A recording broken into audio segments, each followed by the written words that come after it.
This is the Redcat Kaiju, and I've had it for a couple months. We've driven it quite frequently, taken it to our favorite bash spots, and we've really seen how it's performed. So today I'm going to be telling you guys my full experience with this vehicle in the past few months, and if the Redcat Kaiju is worth $430. Let's get to it.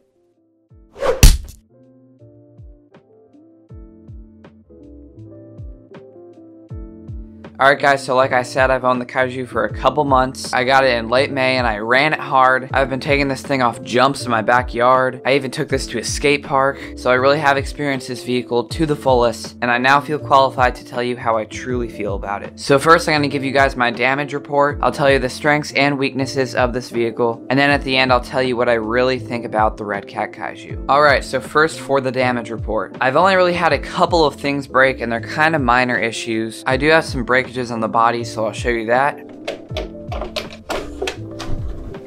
Alright, so here's the body. You can see I got a lot of scratches and holes on it. That's because I've ran this thing really hard and I've landed on top of the body many times. So I guess you could call that a breakage, but the main thing is right here. You can actually see I've lost a tether. All the other body clips have little tethers right here. I lost one that goes right there, but I just found a separate 10 scale body clip and I just use it right in there. So that isn't that big of an issue. Probably the most minor issue I have encountered with this vehicle. Alright, on to the next thing that I broke, which is also quite minor in my opinion. You might have noticed in some of the videos that we're actually using different Velcro straps, and that is because the previous ones we were using were way too short and they broke right away. After a few weeks of driving, the plastic on them had snapped, the Velcro didn't hold anymore, and eventually it just tore in half. So I ended up getting new Velcro straps. These are Apex ones. They're pretty good actually. They have rubber on the back too, but guess what? These broke too. You can see right here the plastic where that little buckle goes is missing. So that's just something to be wary of. If you own a Redcat Kaiju, your Velcro straps might break. My next breakage I encountered is here on the other side of the car, and it is actually one of my wheels. If you saw our previous video with this, we took this to a skate park and we actually blew up one of the tires. You can see there it's not just coming off the wheel, it's actually torn. So there's no use gluing that together, it's just gonna come undone again. So yeah, not sure you could call that a weakness on the car. The wheels just ballooned a ton. I personally liked that, but again, that can reduce speed and also cause the wheels to explode like I just showed. So we're definitely gonna be getting aftermarket wheels. I'm thinking belted Proline Badlands. If you guys have any other ideas, make sure to drop a comment down below on some other wheels I can install on this vehicle. But yeah, definitely a frustrating issue on this car. I've owned this thing for almost 3 months, and in my opinion, it hasn't actually broken too much. I've only really had like 4 or 5 breakages as I showed you guys. But yeah, that is it for the damage report. Alright guys, now on to the pros and cons of the Redcat Kaiju. First we'll start out with the pros, then after that we'll move on to the cons, and then we'll close out the video with my final thoughts. Alright, so first for the pros are the shocks. I must say these might be my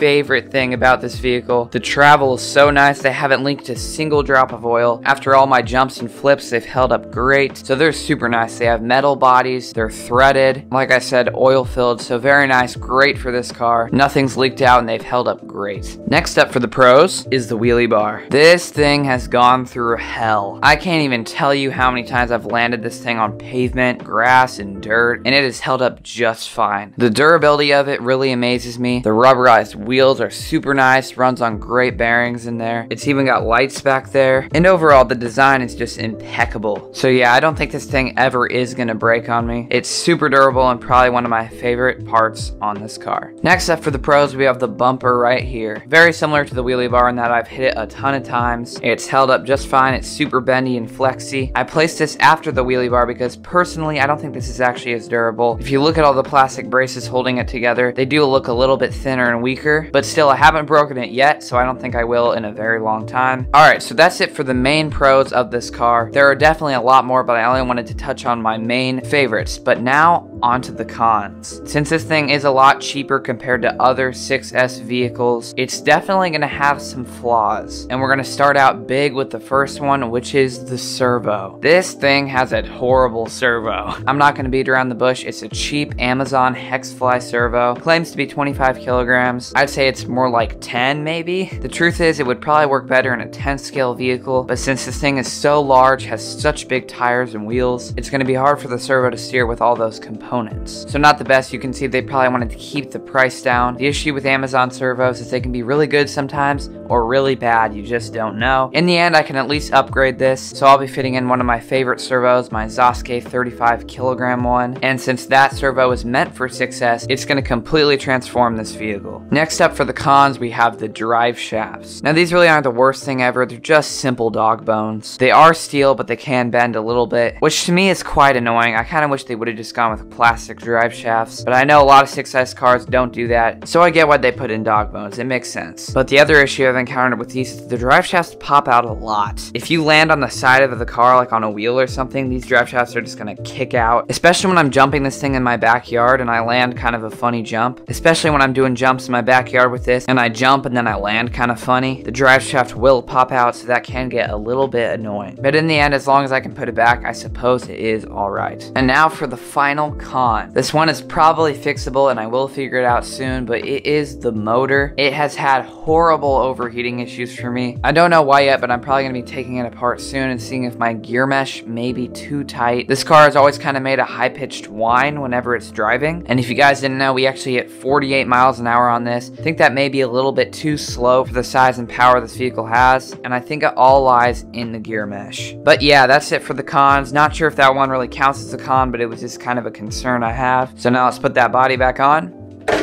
And now it's time for my final thoughts on the Redcat Kaiju. Now before I purchased this vehicle, I had watched up on a lot of videos on it, but all those videos really didn't put into perspective how fun this vehicle is. So I purchased it just thinking it would be pretty cool, and when I drove it, I was blown away. This thing is a ton of fun. I mean, the way it can just pull wheelies anytime at once, does standing backflips anywhere. Sure, those weaknesses take it down a notch, but when you're driving it, it is really awesome. Now, is it the best truck out there for $430? I'm not so sure about that. But yeah, in the end, if you're looking for a relatively affordable 6S stunt truck, monster truck that you can bash the hell out of, this thing is the perfect option. Anyway, I hope you enjoyed this video. I'd love to hear your guys' thoughts on the Redcat Kaiju, so make sure to comment that down below. What do you think about this car? I personally think it's awesome. Probably one of my most favorite cars in my collection. Anyway, make sure to like and subscribe like that little animation is showing you. What's your favorite part of the Kaiju? Make sure to comment that down below. There will be a link below to the Redcat Kaiju on A-Main Hobbies. But anyway, thanks so much for watching. We will see you next time in our next video. Goodbye.